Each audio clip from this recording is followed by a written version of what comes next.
Hello, I'm Milosz Lewiński and you're watching Break the Fake. They make them, we break them, and tell you everything you need to know. Tonight, let's take a moment to talk about Ilya Ponomaryov, a name that might not be quite as famous as Harry Potter in the wizarding world of the Russian opposition, but certainly deserves some attention. Recently, his house in the Kiev region, Ukraine, was partially destroyed by a kamikaze drone, because apparently that's how disagreements are handled these days if you're Russian and not on board with the current regime. Ponomaryov, an ex-Russian MP who's now a Ukrainian citizen, described the attack on his home as his second birthday. This, by the way, was supposedly the fifth assassination attempt against him, making him possibly the luckiest or the most inconvenient man alive, depending on how you look at it. But let's talk about the dedication here. Ponomaryov is accused of all sorts of things by Russia, from spreading fakes about the Russian army to, justifying terrorism. It seems if you're not with them, you're against them, and they catalogue every possible sin you could commit. And just for the cherry on top, until very recently, he has been linked to the Freedom of Russia Legion, a group of Russians fighting for Ukraine. Case in point, back in Russia, anyone even remotely connected to Ponomaryov is enjoying a delightful visit from the authorities, because nothing says just checking in like a full-blown raid at your home. It's like the worst kind of family reunion, where instead of awkward conversations, you get interrogated. In a world where speaking up can literally mean dodging drones, Ponomaryov's resilience is nothing short of heroic.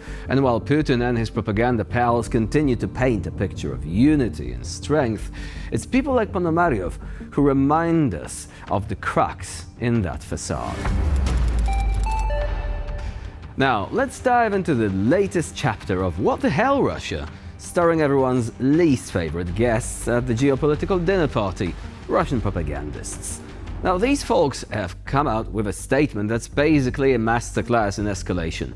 They have suggested that if the world dares to lend Ukraine a measly $500 billion, Russia might just need to dust off those tactical nuclear weapons, because nothing says reasonable response like nuclear overreaction. And to be fair, Russia is always like this, like a video game streamer who is bad at the game or gets caught cheating and ends up smashing up his chunky mechanical keyboard while live on stream. So embarrassing. And here is the kicker. The Russians want to prepare an ideological justification for this. Because when you're planning to potentially start a nuclear apocalypse or something, you really need to make sure your paperwork is in order, right? It's like preparing a meticulous PowerPoint presentation on why it's totally fine to turn a regional conflict into a radioactive wasteland.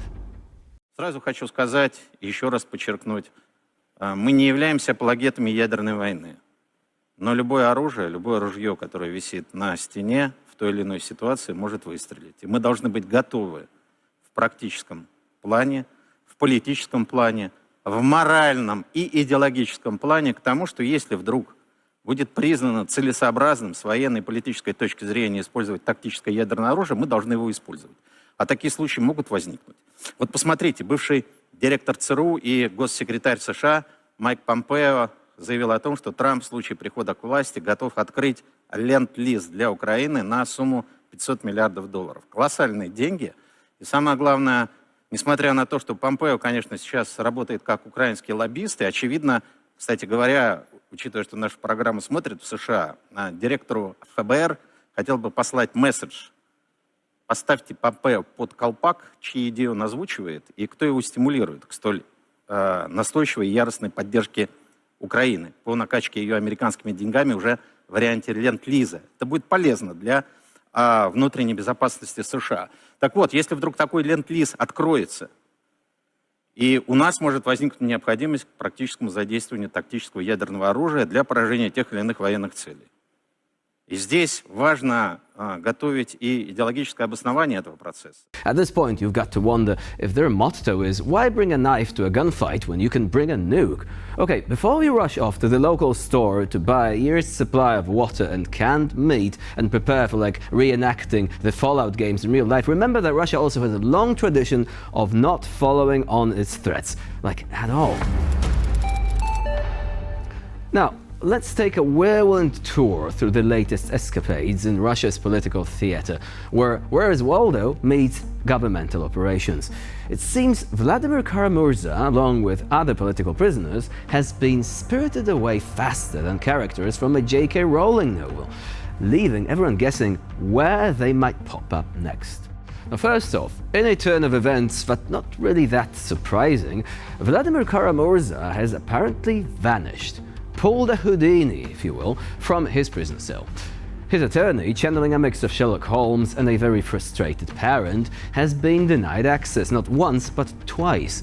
Rumor has it, Kara-Murza might have taken a special flight out of Omsk. Meanwhile, the rest of Russia's who's who of political dissenters seem to be on a similar magical mystery tour. Reports suggest that presidential jets have been buzzing around more than bees in springtime, shuffling political prisoners here, there, and maybe even to a theater near you. Because who doesn't love a good surprise appearance, especially when orchestrated by the Kremlin? And let's not forget the backdrop to all this: rumors of an imminent prisoner swap involving the US, Germany, and Belarus.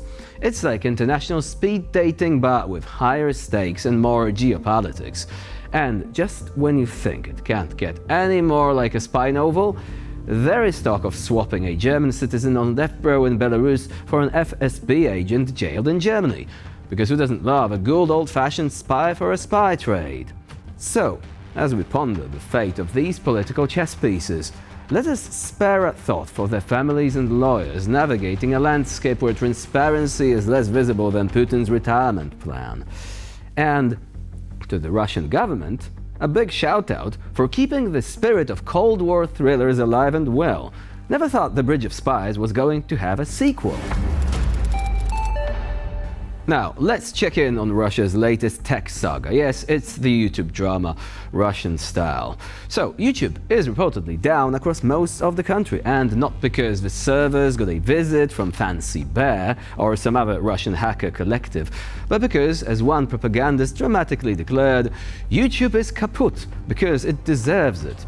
I guess, if you can't win the argument, you just, well, unplug it. Which is kind of funny when you consider Russia complaining about being a victim of cancel culture every now and then. Let's be honest, Russia is cancel culture.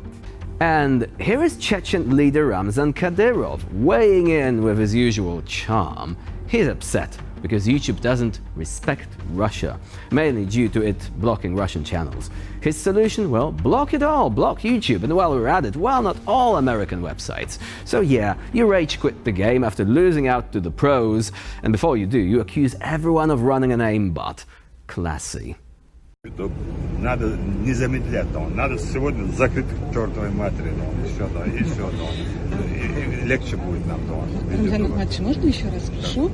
Вы говорили, нужно развивать социальные сети свои, но они не развиваются. Как вы думаете, почему? Потому что мы самые топовые артисты, актеры, футболисты наши, которые есть, сидят на их сетях. You know, for a guy whose soldiers are known literally as the TikTok troopers, that is kind of risky. Anyway, Russian propagandists are now in a bind, left on platforms without global reach, mumbling to themselves about the unfairness of it all. It's like watching someone complain that their megaphone doesn't work in an echo chamber. As a side note, some people wonder what all the Russian trolls are going to do now.